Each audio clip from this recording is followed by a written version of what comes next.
21절입니다. 솔로몬의 아들 르호보암은 유다 왕이 되었으니 르호보암이 왕이 오를 때의 나이가 41세라. 여호와께서 자기 이름을 두시려고 이스라엘 모든 지파 가운데서 택하신 성읍 예루살렘에서 17년 동안 다스리니라. 그의 어머니의 이름은 나아마요 암몬 사람이더라. 자, 르호보암에 대한 일반적인 내용을 소개합니다.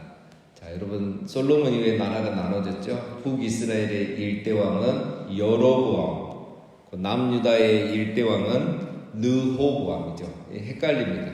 그래서 르가 이렇게 이제 받침이 밑으로 들어가잖아요. 그러니까 남쪽이다 이렇게 생각하시면 좀 기억하기가 좋습니다.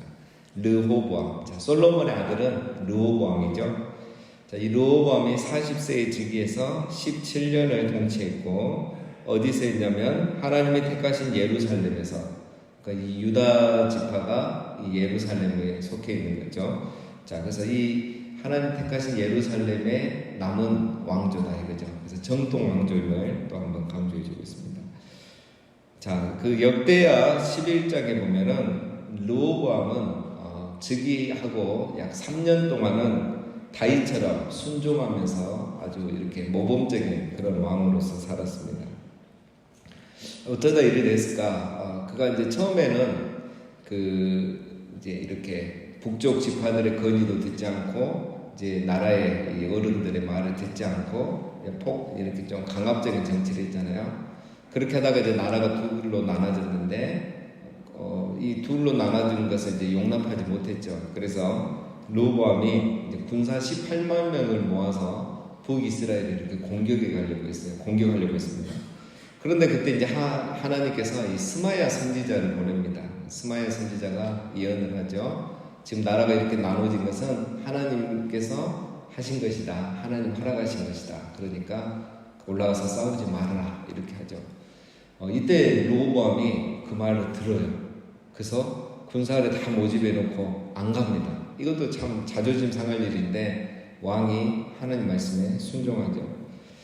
그래서 그때부터 아마 이렇게 이 르호보암 왕이 다윗처럼 순종하면서 이렇게 하나님 앞에 잘했던 것 같습니다.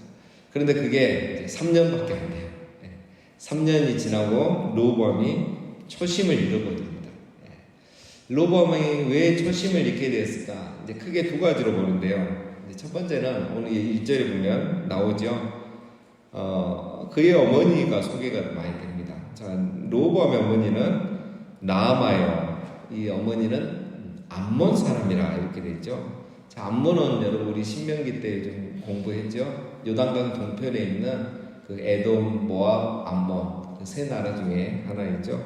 이방인이란 말입니다. 솔로몬이 아내를 많이 뒀죠.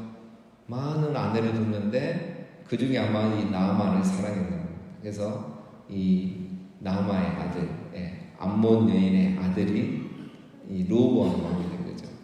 자, 이것은 뭐 뻔한 거죠. 솔로몬이 타락한 이유는 그의 아내들이 가지고 그리고 그들이 모시는 그 이방 신들을 솔로몬이 섬기고 그들에게 분양하면서 솔로몬도 타락하기 시작했죠. 아무래도 어머니면은 그런 영향력이 르호보암에게 더 많이 갔을 겁니다. 자, 두 번째는 또 역대하 11장에 보면 르호보암은 여러분 아내가 18명이고 첩이 60명이에요. 그 아들이 28명, 딸이 60명이에요. 르호보암이 처음에는 다윗의 아들 여리못이라는 이 아들의 딸과 마할렛이라는 여인과 결혼해서 세 아들을 낳았습니다. 그러면서 이제 나중에 이렇게 아내를 하나씩 더 두기 시작하면서 압살롬의 딸인 이 마아가와 결혼을 합니다.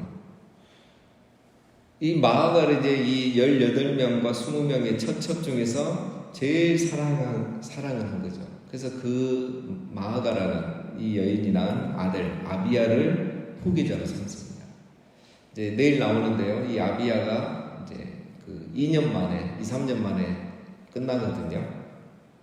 자, 이걸 보면은 이제 그 르호보암이 여호와를 경외하는 마음이 이제 마지막에 더 없었다는 걸 알 수 있죠. 원래 이제 왕위는 어떻게 이어져야 되냐면 이제 신명기에 보면은 이제 장자에게 장자의 권리가 넘어가죠. 하나님이 지명하시지 않는 한, 하나님이 솔로몬은 지명해 주셨지만 그렇게 하지 않는 한 이제 장자에게 넘어가는 게 맞는데, 이제 르호보암은 이때부터 이미 하나님을 경외하는 마음이 없었던 겁니다. 그래서 자기가 이 많은 아내 중에 제일 사랑하는 아내의 아들에게 왕권을 물려준 거예요. 그러면 잘 될 줄 알았지만 2년 만에 끝나게 됩니다. 자, 이렇게 이제 전반적으로 르호보암은 한 3년은 순종했지만 나머지는 불순종하면서 살았던 거예요. 자, 이제 구체적으로 얼마나 불순종했는지 22절에 나옵니다. 유다가 여호와 보시기에 악을 행하되 그의 조상들이 행한 모든 일보다 뛰어나게 하여 그 범한 죄로 여호와를 노엽게 하였으니 이는 그들도 산 위에와 모든 푸른 나무 아래 산당과 우상과 아세라상을 세웠습니다. 그 땅에 또 남색하는 자가 있었고 여호와께서 이스라엘 자손 앞에서 쫓아내신 국민의 모든 가증한 일을 무리가 본받아 행하였더라. 자, 초심을 이룬 이 르호보암 어떻습니까? 이 유다 백성들이 지금 보면 이제 조상들보다 더 악을 행하고 죄를 짓다 했죠. 이 말은 이제 르호보암이 벌써 그렇게 했단 말이에요. 왜냐하면 백성이 이렇게 하는데 내버려 두는 왕이 어디 있겠습니까? 자기가 그렇게 하니까 백성들도 그렇게 했다는 거예요. 산과 푸른 나무 아래 산당과 우상과 아세라상도 북이스라엘도 그렇게 했는데 남유다도 똑같이 했다는 거예요. 이건 왕이 허락했기 때문에 되는 거죠. 그 다음에 더 심각한 것은 뭐냐면 24절에 북이스라엘보다 더 심각한 것은 그 땅에 또 남색하는 자가 있었다 이렇게 나옵니다. 참 여러분 이게 신기한 일이죠. 어떻게 이런 일이 있을 수 있을까? 그 남색하는 자라는 것은 그 당시 이제 가나안의 주 신이 바알신과 아세라신이잖아요. 바알은 남자신이고 아세라는 여자신이에요. 그러니까 이 바알 신앙에 깊은 사람들은 바알 신전에 자기 딸을 바쳐요. 창녀로 바치는 거예요. 창녀로. 그 다음에 이 아세라도 마찬가지인데 이 여신을 기쁘게 해주기 위해서 거기에 남창을 바치는 거예요. 사람들이. 그래서 이제 이 음란한 일들을 통해서 이 우상들을 기분을 좋게 해서 그 땅에 비를 내려달라 이런 기원을 드리는 거죠. 참 말도 안 되는 이런 일이 어떻게 여기에서 일어나는가. 다윗 솔로몬 이제 얼마 되지도 않았는데 오늘 보면 뭐라고 합니까? 쫓아내신 국민의 모든 가증한 일을 무리가 본받아 행하였더라. 그러니까 이런 남색하고 이런 창녀가 있고 신전에 이런 일들이 있는 거는 가나안 족속들이 하던 거예요. 그래서 이게 이제 너무 죄가 커졌기 때문에 하나님이 이스라엘을 이 땅에 보내셔서 가나안 민족을 심판하신 거잖아요. 근데 지금 어떻습니까? 이 가나안의 이 악한 모습을 이스라엘이 본받은 겁니다. 그리고 이스라엘이 똑같이 하는 거예요. 자, 이 정도 되니까 하나님이 이제 심판 안 할 수가 없는 거죠. 자, 여러분 르호보암은 솔로몬이 물려줬던 권력과 부요의 그것을 그대로 누리면서 왕이 오르게 됐죠. 그래서 르호보암은 교만한 거예요. 이 다윗처럼 고난의 시간이 없는 거죠. 광의 시간이 없는 거죠. 그래서 이렇게 교만했던 겁니다. 그러나 초기에 하나님이 겸손할 수 있는 기회들을 여러 번 주셨잖아요. 12지파 중에 2지파만 갖게 되면서 나라가 작아졌잖아요. 그러면 겸손해져야 되는데 그때라도 회개하고 이렇게 마음을 잡아야 되는데 그렇지 않은 겁니다. 초심을 잃었던 것이죠. 그리고 더 나아가서 이렇게 우상 숭배까지 하는 아주 가증한 일을 행하는 그런 사람이었습니다. 그래서 르호보암은 한마디로 우상 숭배의 전도자여 그 다음에 타락의 방관자였다 이렇게 평가를 받습니다. 자, 이렇게 하니까 하나님께서 그냥 두지 않죠. 25절에 르호보암 왕 제5년에 애굽의 왕 시삭이 올라와서 예루살렘을 치고 여호와의 성전에 보물과 왕궁의 보물을 모두 빼앗고 또 솔로몬이 만든 금판들을 다 빼앗으니라. 르호보암이 3년은 순종했다 그랬죠. 이 4년째부터 불순종해요. 이런 죄들을 짓습니다. 그러니까 5년째에 하나님이 애굽 왕 시삭이 예루살렘에 쳐들어오는 것을 허락을 해줍니다. 이 시삭은 애굽의 22왕조의 창시자입니다. 이집트의 22왕조. 여러분 비교가 안 되죠. 유다는 이제 일왕조잖아요. 일왕조의 네 번째 왕인데 이게 벌써 22왕조입니다.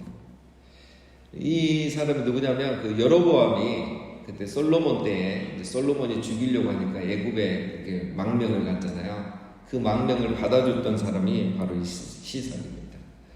그래서 이 시삭이 병거 1200대와 마병 6만 명을 이끌고 또 리비아, 구스 이 나라들과 동맹을 맺어서 이제 남쪽부터 공격을 하고 예루살렘을 공격을 하고 북쪽 이스라엘까지 이렇게 진격하는 그런 대담한 왕입니다. 자, 그래서 이제 이 시삭이 와가지고 예루살렘의 성전의 보물과 왕궁의 보물들을 다 빼앗아가고 또 솔로몬이 만들었던 금방패도 다 빼앗아갔다 그랬죠.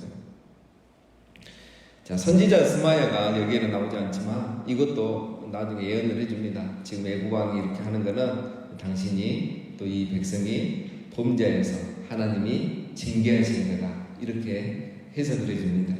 그래서 르호보암이 이제 나중에 회개를 합니다. 그래서 하나님께서 그 회개를 받아주시고 이제 다시 다윗과의 언약을 기억하시고 이 나라가 망하지는 않도록 내가 하겠다 그런 약속을 또 하십니다. 자, 그래도 이런 보물은 다 빼앗겨갔죠. 자, 27절 르호보암 왕이 그 대신 노스로 방패를 만들어 왕궁문을 지키는 시대 대장의 손에 맡김에 왕이 여호와의 성전에 들어갈 때마다 시위하는 자가 그 방패를 들고 갔다가 시소로 도로 가져갔더라. 자, 이제 금방패는 다 뺏기니까 어떻게 합니까? 노스로 방패를 만들어서 자기를 경호하게 하죠. 그것도 귀해가지고 쓰고 또 보관하고 이렇게 해야 됩니다. 자, 여러분 여기 이제 25절부터 얘기를 보면 이제 우리가 한 가지 느낄 수 있는 게 있죠. 자, 여러분 하나님이 허락하시니까 애국 왕 시삭이 딱 이 타이밍에 와서 공격을 하는 거예요. 자, 우리가 솔로몬 때도 이 내용을 살펴봤죠. 솔로몬이 계속 타락해 가니까 하나님이 대적들을 허락하시죠. 그러니까 에돔의 하다, 수리아의 르소, 그리고 여로보암이 국내에서 이 세 개의 대적이 일어나면서 즉 인생 채찍과 사람 막대기를 일으켜서 하나님이 징계를 하셨던 거죠. 여러분 평상시에 대적이 일어나지 않는 것은 이스라엘이 강해서 그랬던 게 아니고 하나님이 이스라엘을 지켜주셨기 때문인 겁니다. 대적들이 공격할 마음을 못 갖도록 하나님이 그들에게 두려움을 주셨고 그래서 이스라엘을 지켜주셨던 건데 그것은 다 이들이 순종했기 때문에 베푸셨던 하나님의 은혜였던 겁니다. 그런데 이스라엘이 불순종하니까 하나님이 은혜를 걷어가시고 은혜가 없으니까 대적들이 일어나고 이스라엘이 징계를 받게 되는 거죠. 자, 여러분 우리가 순종하지 않으면 이처럼 대적이 일어나는 겁니다. 우리는 하나님과 우상을 함께 섬길 수 있는 것이 아니죠. 이스라엘이 늘 착각하는 게 있습니다, 여러분. 성전만 있으면 안전을 보장받을 수 있다고 생각하는 거예요. 성전이 우리를 지켜줄 거라고 생각하는 거예요. 성전이 있는 한, 하나님 인지하는 성전이 있는 한 우리는 망하지 않을 거라고 내 생각하는 거죠. 그런데 오늘 금방패도 뺏기고 다 뺏기잖아요. 여러분 금방패가 그들을 지켜주는 것도 아니고 성전이 그들을 지켜주는 것도 아닙니다. 하나님이 우리에게 은혜를 베풀어 주셔야 우리에게 평안이 있는 줄 우리는 믿습니다. 오늘 르호보암은 이걸 몰랐던 거죠. 자, 29절입니다. 르호보암의 남은 사적과 그가 행한 모든 일은 유다왕 역대지략에 기록되지 아니하였느냐. 르호보암과 여로보암 사이에 항상 전쟁이 있으니라. 자, 또 한 번 우리가 르호보암의 모습을 볼 수 있죠. 르호보암과 여로보암 사이에 전쟁이 항상 있었다. 이 말은 이제 남유다와 북이스라엘이 자주 싸웠다 이 말이죠. 계속 전쟁했습니다. 여러분 분열된 지 첫 해인데 처음인데 왜 이렇게 많이 싸웠을까요? 싸우는 이유는 딱 정해져 있습니다. 국경을 사수하기 위해서. 아직 국경이 이제 애매하잖아요. 이 국경을 사수하기 위해서 싸우고요. 그 다음에 그 절기 때마다 이제 북쪽 이스라엘이 남쪽 예루살렘으로 와서 이제 예배드리고 제사드리는 사람들이 있어요. 그러니까 이거를 이제 막기 위해서 북쪽에서는 그걸 빼앗기지 않기 위해서 남쪽에서는 그걸 받고, 그래서 이 자기 영토, 자기 백성, 자기 땅 이걸 지키기 위해서 끊임없이 싸움이 있었는 거예요. 여러분, 이 로보암이나 여로보암의 마음은 어디에 있습니까? 자기 욕심이에요. 자기 권력이에요. 그러니까 자기의 욕심을 챙기고 권력을 생각하니까 죄 없는 백성들만 전쟁 가운데 죽어가는 거죠. 두 사람 다 부족한 게 있죠. 하나님이 은혜로 그들을 왕으로 세워주신 겁니다. 그들이 무슨 두 명이 솔로몬 같은 사람이니까 다윗과 같은, 거기에 비하면 왕이 될 자격이 그렇게 있는 사람들이 아니잖아요. 그런데 하나님께서 여로보암도 10지파나 떼서 왕으로 세워주시고 로보암도 솔로몬의 아들이라는 이유 하나로 왕으로 세우셨잖아요. 받은 은혜를 모르는 거예요. 내가 은혜로 이렇게 왕이 됐다고 생각하면 삶의 안정감이 하나님께 있는 거예요. 그런데 이 두 왕은 다 삶의 안정감이 하나님께 있지 않는 거죠. 내 나라를 지키고 내 땅을 지키고 백성 수를, 내가 인구 수를 지켜야 내 왕권이 견고해지고 우리나라가 영원할 수 있다고 그런 생각하는 거예요. 그러니까 말씀에 순종하지 않고 늘 마음이 불안하고, 그러니까 여론에 흔들리고 이 땅과 숫자의 인구수에 민감해지는 겁니다. 그들의 마음은 안정감은 하나님께 있지 않았던 거죠. 여러분, 모든 안정감은 하나님께 두었을 때 우리가 마음에 평안을 얻을 수 있고 자신감이 생기고 담대함이 생기고 마음의 여유가 생기는 것입니다. 쉽게 말하면 내 나라는 내가 지킨다고 생각하면 벌써 그 안정감이 다른 데로 가버려요. 내 나라는 내가 지키는 게 아니라 하나님이 지키신다. 이게 필요하죠. 그럼 이런 싸움, 잘 자는 싸움 할 필요가 없는 거죠. 내가 순종하면 하나님이 이 나라 이 백성 지켜주신다. 이런 생각하면 이렇게 살아갈 필요가 없는 거예요. 그런데 내 나라를 내가 지키고 내 왕권을 내가 지켜야 된다고 생각하니까 불순종하게 되고 이렇게 전쟁을 하게 되는 겁니다. 누가 그러면 하나님이 지켜주신다 이렇게 생각하셨습니까? 은혜를 아는 사람이에요. 나를 왕으로 세워주셨으면 내 나라도 하나님이 지켜주시겠구나. 은혜를 알고 그 안정감을 하나님께 두는 사람이 그렇게 할 수 있는 것입니다. 자, 마지막 31절입니다. 로보암이 그의 조상들과 함께 사니 그의 조상들과 함께 다윗성에 장사되니라. 그의 어머니 이름은 나아마요 암몬 사람이더라. 그의 아들 아비암이 대신하여 왕이 되니라. 자, 이거 보면 이제 로보암이 이렇게 불순종해도 바로 죽지 않고 12년을 더 통치를 한 거예요. 아마 애굽왕 시삭이 공격이 왔을 때 로보암이 이제 회개했잖아요. 그리고 조금은 정신을 차렸던 것 같습니다. 역대하 12장 12절에 보면 이렇게 돼 있어요. 로보암을 평가하기를 로보암이 스스로 겸비하였고 유다의 선한 일도 있으므로 여호와께서 노를 돌이키사 다 멸하지 아니하셨더라. 그래서 여로보암과 로보암의 차이가 있습니다. 마지막에 차이가 나죠. 여로보암은 끝까지 회개하지 아니했고 로보암은 마지막에 회개했다는 겁니다. 왜 한 사람은 회개하지 않았고 한 사람은 회개를 했을까요? 이것도 하나님의 은혜입니다. 하나님께서 로보암에게는 회개할 마음을 주신 거죠. 왜? 다윗과의 언약이 이어져야 하기 때문에 은혜를 베풀어 주신 겁니다. 자, 오늘은 우리가 로보암을 통해서 한 가지 사실을 살펴봤습니다. 우리 인간이 왜 자꾸 불순종하고 죄에 빠지는가? 왜 이렇게 아내들은 전쟁을 하며 이렇게 다른 일들을 자꾸 하려고 하는가? 한 가지죠. 은혜를 잊어버렸기 때문에. 나의 나된 것은 하나님의 은혜인데 그걸 잊어버리고 내가 뭔가 하려고 하기 때문에 그런 모습을 보이기 시작합니다. 즉 삶의 안정감이 하나님께 없는 거죠. 그래서 하나씩 타협하기 시작하고 불순종하기 시작하는 겁니다. 사랑 여러분, 오늘 우리의 모든 것은 하나님의 은혜임을 기억하고 삶의 안정감을 우리 하나님께만 두시기를 바랍니다. 거기로부터 오는 참된 평안을 누리시고 오늘 하루도 담대하게 자신감을 가지고 또 즐겁게 기뻐하면서 살아가시는 우리 모두 다 되시기를 주님의 이름으로 축원드립니다.